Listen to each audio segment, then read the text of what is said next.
And so the surrender was really hard.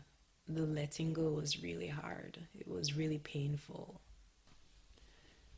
There was a lot of grief associated with that, in that letting go, in that surrender, in that full release. And then there was the healing.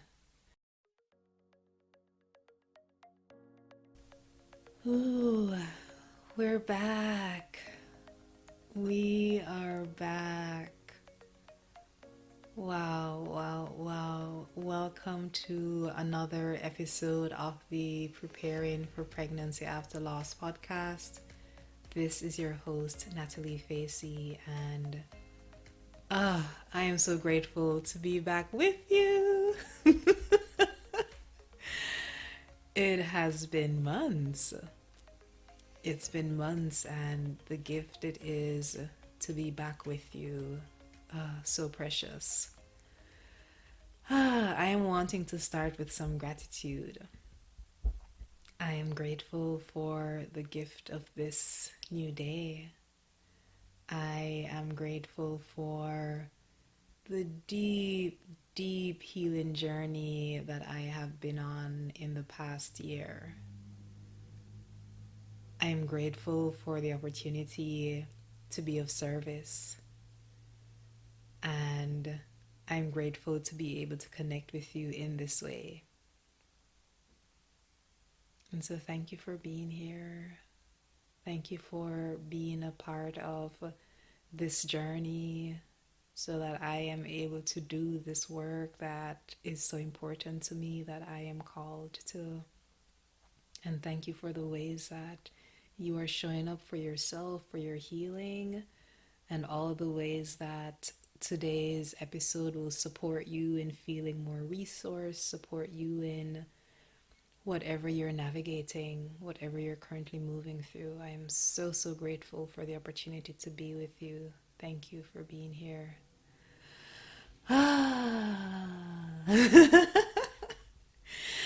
Yes, we are back. And it's been a few months since I recorded the last episode. The last episode was mid 2022.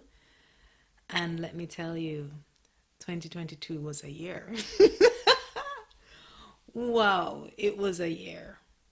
And as I'm here right now at the beginning of 2023, so much has shifted. And if you are a subscriber to the newsletter, then you definitely got some updates about different things that were shifting. And one of the things that I might have mentioned was that my life felt like mush, like it had become mush, like the mushy, gooey stuff. And if I didn't use those words explicitly, I definitely was feeling that and probably used other words to describe what that experience was in 2022. Yeah, I would say there was a deep surrender. There was the releasing of almost everything that I knew so that something different could be birthed.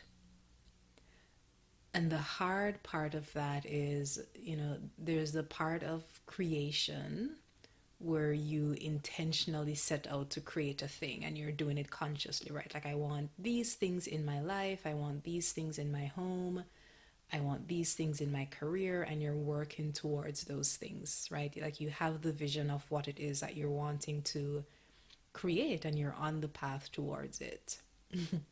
This was different because it was the universe intervening, or my soul intervening, life intervening, so that shit was happening. And it didn't feel like I had any control, right? It didn't feel like I knew what I was moving towards. And that's the scary part, when there is the full surrender, when life requires you to let go of everything so that it can make you anew. that was my experience in 2022. And we use the analogy of the butterfly, and we have these quotes that just when the caterpillar thinks that life is about to end, it becomes a butterfly. And that sounds beautiful. The stage that is less fun is when the caterpillar goes into a chrysalis. And even the word chrysalis sounds so beautiful, right? The idea of being in a cocoon sounds just so fabulous. And what happens is the caterpillar turns into mush. Its form is released. Everything that it was, everything that it knew is released. And I don't know if caterpillars, I assume that they know that they're becoming something else. They've been around for a while. But in this human form, when everything changes around you, then that was not comfortable, right? When my life became mush, that was not comfortable, and not knowing what I was becoming. And so the surrender was really hard. The letting go was really hard. It was really painful. There was a lot of grief associated with that, in that letting go, in that surrender, in that full release. And then there was the healing. And the healing took time. And in the midst of the healing, there was so much sweetness. So there was sweetness, there was joy, and the grief was there too. My medicine was being surrounded by the beauty of nature. It was having love all around me, the love of, people who love me, the love of different practices that nurtured love, whether it was self-love practices that I use and share with my clients and we're using with myself because they work. Other practices to inspire love, to inspire self-compassion and self-care, a deep return to nature, being surrounded by nature, being in communion with nature, reconnecting with nature, so that I could then reconnect with my own nature, with myself, and being in community. Being in a community of other folks who have gone through similar experiences, or even if they hadn't gone through similar experiences, because there are different communities that I was a part of, some in person and some online, having different qualities and serving different purposes, and in all of those spaces feeling held, feeling supported, feeling seen, feeling understood. Like, those things were the medicine. Really, really deep levels of healing and just being surrounded by care and tending to what was coming up for me, whether it was grief or anger or some other heavy emotion, like nurturing myself through it, loving myself through it, allowing myself to be loved and cared for through it all. It's going to be really challenging for me to share all of what that journey has been in one single episode. That would be a really long episode. And so I might share bits and pieces in future episodes, but where I am really, really excited to share more about what this journey has been. And it really has been a journey of rebirth. It really has been a rebirth. And the theme of rebirth is one that I have been walking in and embodying for a while now, right? It's been this whole platform, right? Giving birth to some more powerful version of yourself after going through loss, after going through something painful. And I have to say that, oof, this past year, it's probably been the most intimate connection with loss, or one of the most intimate connections with loss. And so the rebirth on the other side of that has been really, really powerful. And when I say that, I don't want to overlook what was in the middle, which was really freaking hard. I don't want to overlook that the surrender, that the release, that the grief, that all of the emotions, I don't want to overlook how difficult that was by talking about, the beautiful rebirth that emerges on the other side of that. Like, it was walking through the fire and going through the valley and dancing with the shadows and not knowing what was on the other side, really not knowing. And so, yeah, it's not something I'll be able to talk about fully in one single episode. And I also want to be able to have these conversations in spaces that feel super intimate, in spaces where they're held with a lot of care, and where you can share what the connections are from your journey, where you can share what's different or what's the same, and where you can get support in your healing, and where that healing can happen with other women, other femmes who are going through similar experiences. And so I mentioned earlier that a part of the medicine as I've been on this journey has been being in community. And those community spaces were both online and in person. It meant that there was always a group of people that I could go to, or there was always a space where I could go to and know that I would be held, know that my story would be held, know that my emotions would be held, know that I would have the permission to share my voice, and know that I would be understood, and know that I would receive support. That was so important for my healing, because otherwise there's this feeling like you're doing it alone. And there's this feeling like as your world is shifting upside down or side to side, whichever way, this tornado moves through, it's like you're moving through it alone.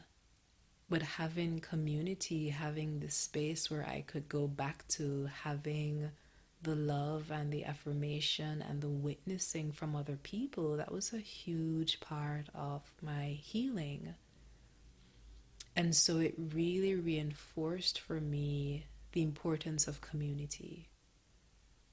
I've been in community spaces for a while, and going through that journey in the way that I did, and realizing that when there were groups of people who I could go back to over and over again, like when that medicine was always there, when it was consistently there, then that supported me in my healing.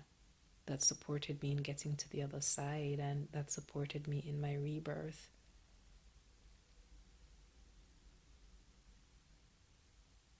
Yeah, just pausing for gratitude there.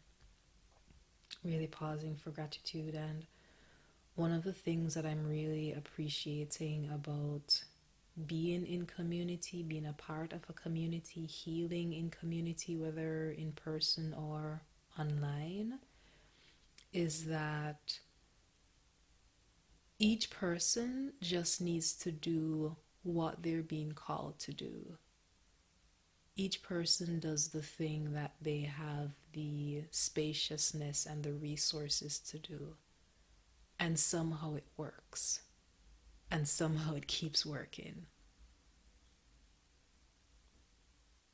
right? And so, in having a group of people come together where someone might enjoy offering poetry as a form of healing, someone might enjoy offering songs, someone might enjoy preparing meals or sending recipes, someone might enjoy offering prayer or affirmations, and someone might enjoy creating space so that others can share. And with each person showing up and offering what they're called to, with each person showing up and asking for what they need, somehow it all works.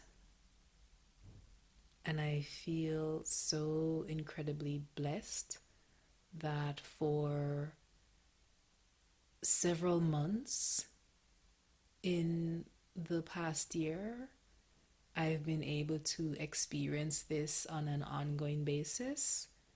And yeah, for about the past 2 years, I've been in online community spaces and have been able to experience the benefit of that as well. And so, with all of that, there is both this energy and clarity that I have around opening our online community space again. And it wasn't closed. Well, let me just pause for in case you don't know. So we had an online community space on Facebook, and if you've listened to previous episodes, then you would have heard me mention the Birth Warrior community space there. It's no longer active, and a part of that reason is because I Facebook was a challenge. Facebook was really a challenge. It was a difficult space for me to be in energetically, just because of how busy it was, like how much stuff was happening. And for our members, it was really triggering being on Facebook, right? Because there are all these other things that are happening that lead to triggers. And so I might have used this analogy of like trying to get to a temple and having to walk through, the middle of a jungle or the middle of a forest with some scary things on the way. And like, let's just get to the temple. Let's just get to the healing space or wherever we need to be without having to go through all of the discomfort and the confusion and the chaos that Facebook often represents for me and for the members. And so I got to a place of clarity that I no longer wanted to be on Facebook. And I was also still craving community connection. And so different ways that I did that was through offering online events where we could gather, whether it was a meditation or a healing circle or other things. And I still felt like I wanted more of that. And it feels like the timing is right now to allow for that. And having gone through that journey over the past year and really experiencing community connection, community healing, community love in the way that I've experienced it, it's like, this is where it's at. This is where it's at. And I am so honored that I get to hold this space. I'm honored and I'm grateful, and I'm excited to open the doors again, and I'm excited that we are now in our own space outside of the Facebook platform. Um, I'll also share that, in keeping with this theme of rebirth that has been so alive for me and that has been alive for the people that I've been working with, and hopefully it's alive for you too, then that's the theme that I'm using to rename the community. So first it was the Birth Warrior community, and I do think that the journey of the Birth Warrior is still a part of the process, it's an earlier phase of the process, like really having to fight for the life that you want, like really having to decide that whatever experience you go through, it will not break you, right? And so that's where the birth warrior comes in. And I think the rebirth part of the journey is what emerges afterwards, right? It's the new version of yourself that you get to give birth to. And even as I say that, I want to restate that sometimes you don't know who you're becoming. You don't know what's emerging.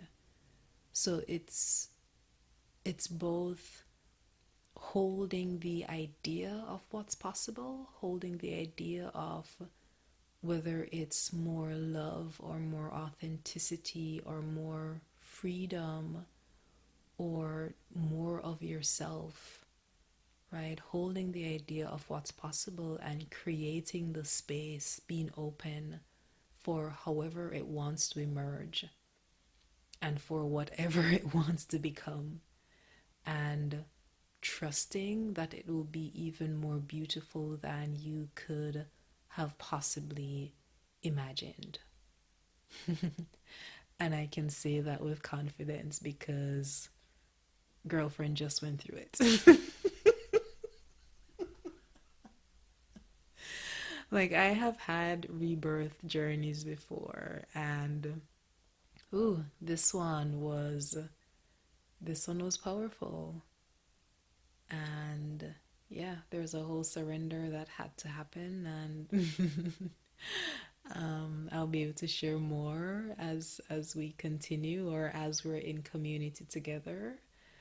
But essentially, my offer today is to invite you to be a part of community with me.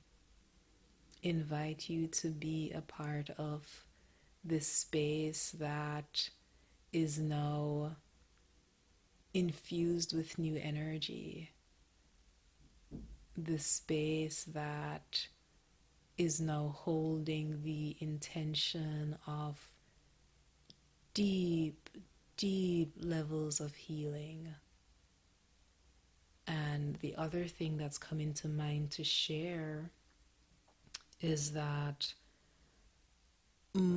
where I started on this journey of being a teacher and a space holder and a healing guide was really focusing on supporting people in their pregnancy after loss.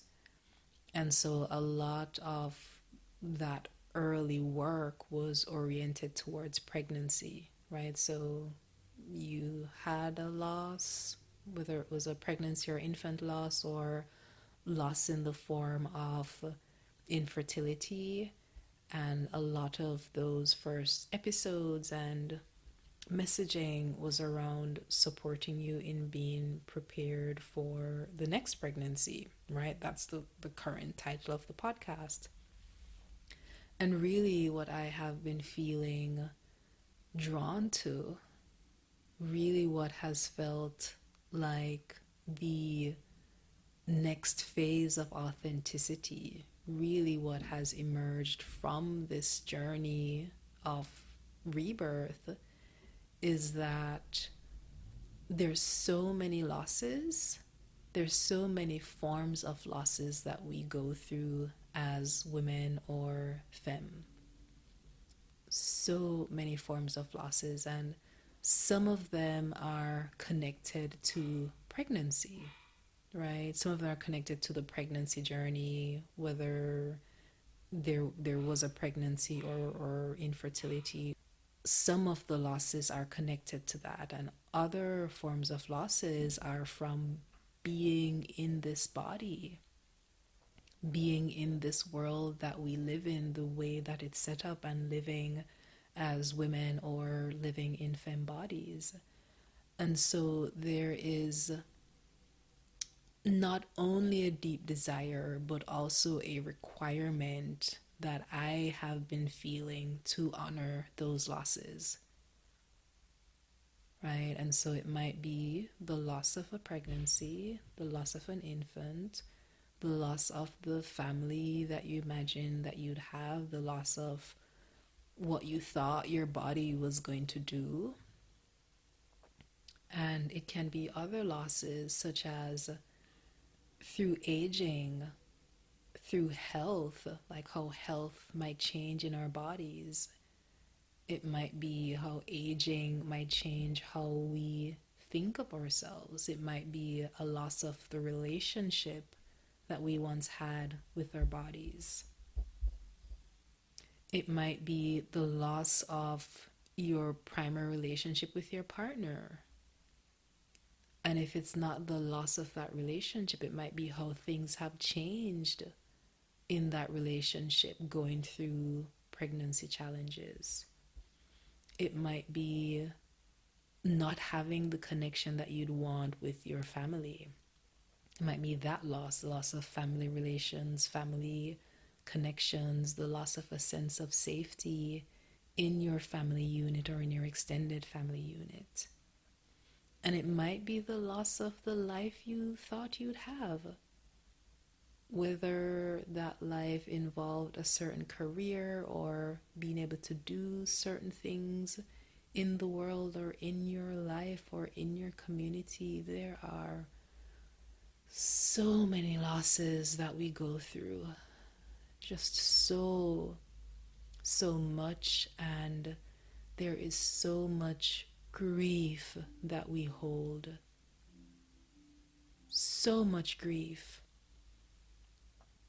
And what I have been finding, whether it's holding space for grief or moving through my own grief, is that when we don't acknowledge these things, when we don't honor them, when we don't grieve them, then they just stay in our bodies, they stay in our beings, and they stay stuck.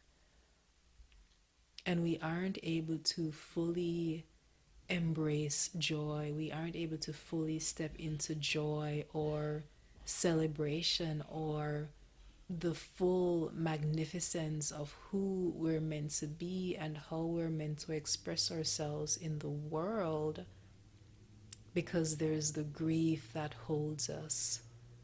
There's the grief that keeps us small or safe or unable to express, unable to fully feel.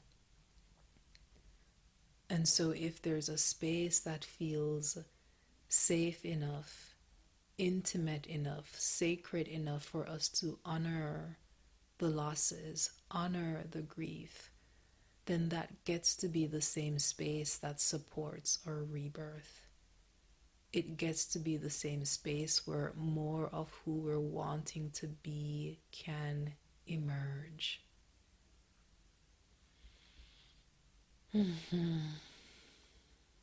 And so this is the rebirth community.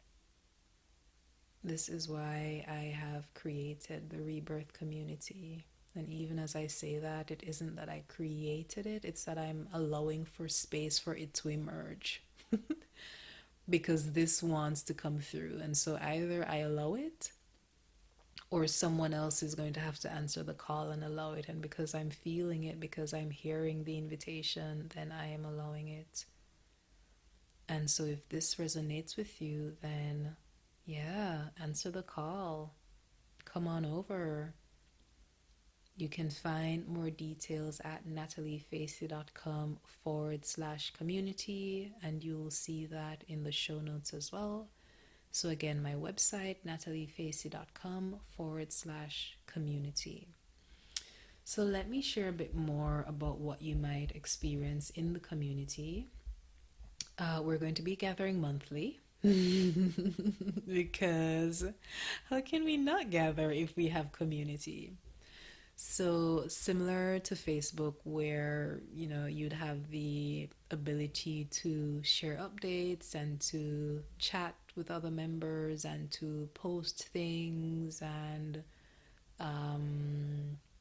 for people to go live or for me to go live, just as you'd have that on Facebook, like that's the same. We'll have members from all across the globe, which I'm really excited about. What happens when we're together in a space together? It's like, oh shit, like I am not crazy. I am not the only one who's thinking this thing or experiencing this thing or feeling this thing. I am not alone.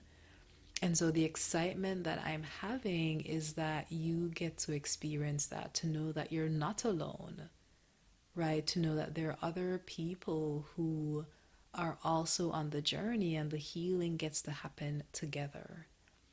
And when there is the recognition that, oh, it's not just me, it sort of removes the heaviness from it, right? So even though it's, the topic of loss is a difficult one, it removes the heaviness, it removes the sense of isolation, it removes the sense that something is wrong with you because you're the only one going through it. Like, no, you realize that these losses are a part of the human experience, right? And in being able to honor them together, we get to heal together, we get to find strength together.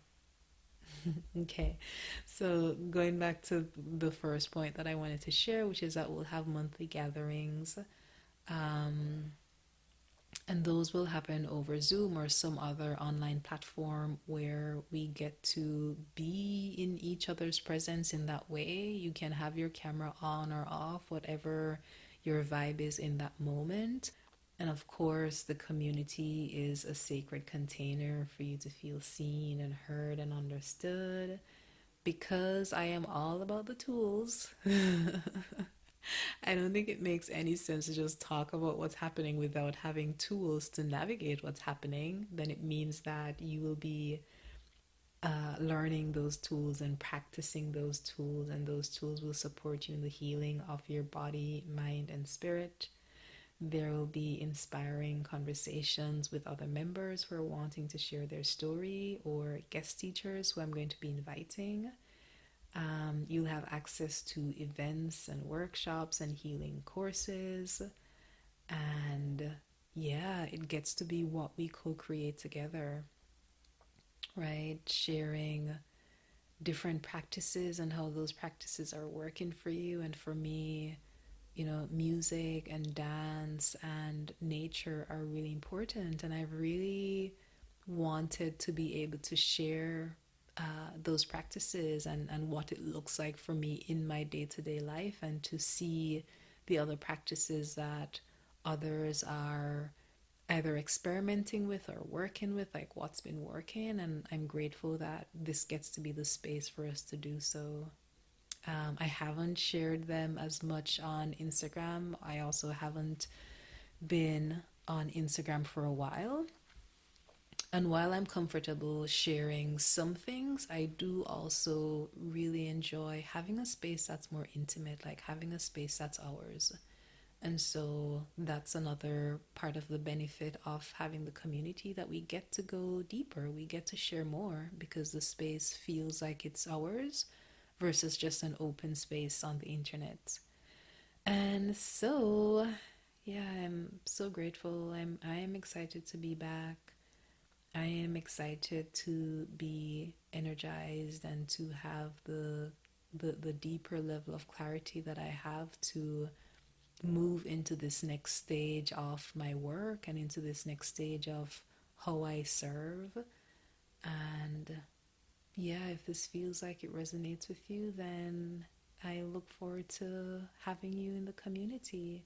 Whether or not you are in the Facebook community, this is going to be a beautiful opportunity to be back together again and to honor the things that are showing up in our experiences. And I can almost guarantee you that so much of these experiences are similar.